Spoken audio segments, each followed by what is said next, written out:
Hello दोस्तों, नमस्कार। दोस्तों, गौतम बुद्ध का जीवन और उनकी शिक्षाएं संसार के उन महानतम आध्यात्मिक विचारकों में से एक है जिन्होंने मानवता को सच्चे मार्ग पर चलने की प्रेरणा दी। उनके उपदेशों में से एक विशेष मंत्र या सिद्धांत बार बार दोहराया जाता है, जो तुम सोचते हो वही बनते हो। यह वाक्य न केवल उनके व्यक्तिगत अनुभव और ध्यान की गहराई से उपजा, बल्कि यह सार्वभौमिक सत्य भी बन गया है। इस संसार में इस सिद्धांत में मनुष्य के विचार की शक्ति, उनके प्रभाव और कैसे वे हमारे जीवन की दिशा निर्धारित करते हैं, यह सब सम्मिलित है।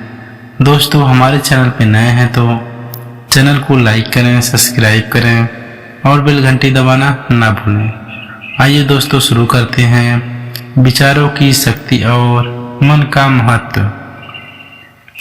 दोस्तों, गौतम बुद्ध ने अपने जीवन में कई बार इस पल पर बल दिया, बल्कि मनुष्य के विचार ही उनके कर्मों के परिणामों के मूल में होते हैं।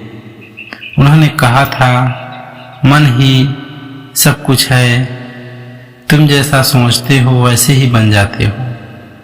इसका तात्पर्य यह है कि यदि हम अपने मन की सकारात्मक अच्छाई और शांति का भाव बनाए रखते हैं तो हमारा जीवन भी उसी दिशा में चलता है।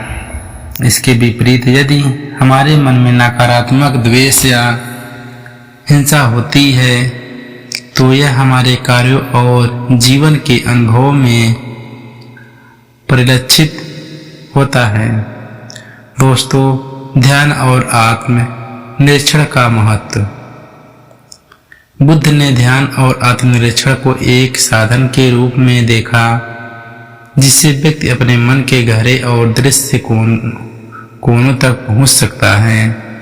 ध्यान के माध्यम से व्यक्ति अपने विचारों की गहराई को समझता है और यह पहचानता है कि वे विचार कैसे उनकी भावनाओं और क्रियाओं को प्रभावित कर रहे हैं।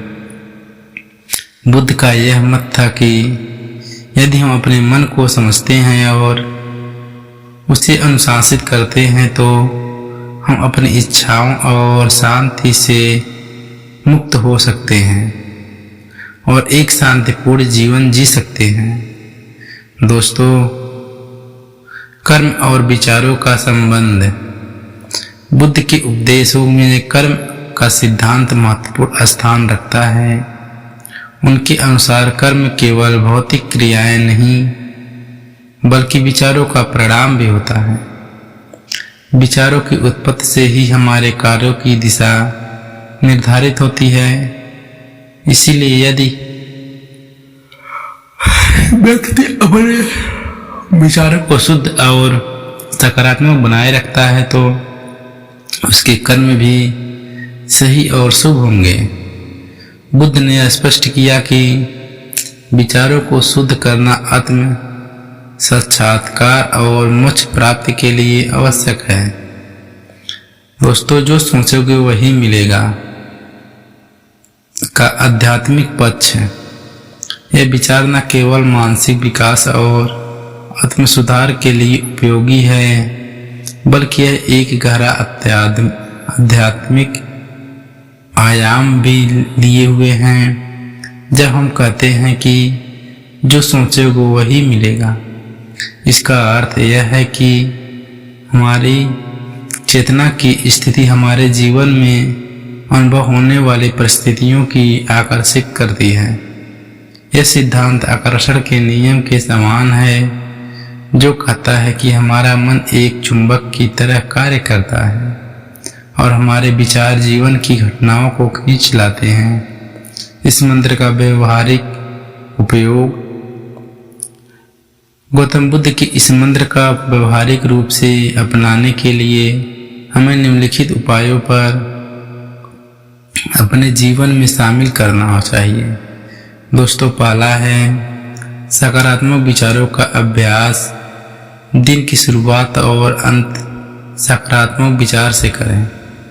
जैसे अपने मन में यह दोहराए कि मैं शांत हूँ, मैं खुश हूँ, मैं सफल हूँ। इससे मानसिक ऊर्जा सशक्त होगी। दोस्तों, दूसरा है ध्यान और प्राणायाम। प्रतिदिन ध्यान और प्राणायाम करें।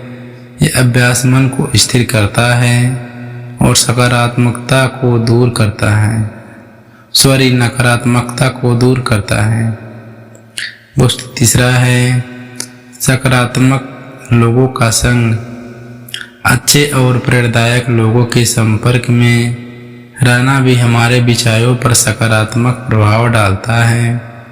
बुद्ध ने संगति का महत्व समझाया और कहा कि अच्छा संग ही अच्छी प्रगति है। दोस्तों, चौथा है आत्मनिरीक्षण। अपनी दिनचर्या में आत्मनिरीक्षण के लिए समय निकालें। इससे हमें अपनी कमजोरियों और गलतियों का पता चलता है और हम उन्हें सुधारने का प्रयास करते हैं। दोस्तों, इस कहानी से हमें सीख मिलती है कि गौतम बुद्ध का मन का मंत्र एक ऐसा अमूल्य उपदेश है जो हमें सिखाता है कि हमारे विचार ही हमारे जीवन की नींव है। सकारात्मक और शुद्ध विचारों से हम न केवल अपने जीवन को बेहतर बना सकते हैं बल्कि आत्मज्ञान और शांति की ओर भी बढ़ सकते हैं।